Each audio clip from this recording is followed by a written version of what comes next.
Welcome to Hidayah Islamic International School, where education meets excellence, a world-class learning environment designed to inspire young minds. Every morning begins with warmth, respect and a welcoming atmosphere. Experienced teachers and active participation.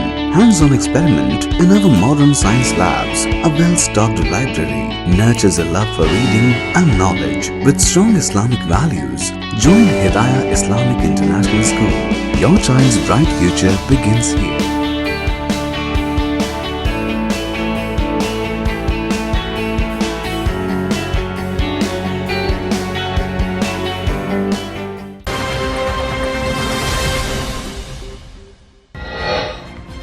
Iran نے Hormuz میں تیل کے جہاز پر قبضہ کر لیا، امریکی کارروائیوں کو جنگ بندی سمجھوتے کی خلاف ورزی قرار دیا۔ جنگ بندی کوششیں جاری، اسلام آباد میں اگلے ہفتے پھر بات چیت ہو سکتی ہے، امن تجویز پر ایران کے جواب کا انتظار۔ بحرین میں IRGC نیٹ ورک بے نقاب، 41 گرفتار، UAE نے کی منامہ کی تائید۔ لبنان میں اسرائیلی حملے جاری، 20 سیویلینز جاں بحق، جنگ بندی کی خلاف ورزیاں۔ رشیا اور یوکرین کے درمیان 3 دن کا سیز فائر، ڈونلڈ ٹرمپ کا اعلان، امن سمجھوتے پر بات چیت ہوگی۔ دوسری عالمی جنگ میں جرمنی کے خلاف سوویت یونین کی فتح کی یاد، ماسکو میں وکٹری پریڈ۔ پوٹین نے ریڈ اسکوائر پر یوکرین جنگ کا کیا بچاؤ، نیٹو پر کیف کو ہتھیار اور مدد دینے کا الزام۔ بنگال میں پہلی BJP حکومت بن گئی، سویندو ادھیکاری نے چیف منسٹر کی حیثیت سے لیا حلف۔ تمل ناڈو میں وجے کا راستہ صاف، مسلم لیگ اور VCK نے کیا تائید کا اعلان۔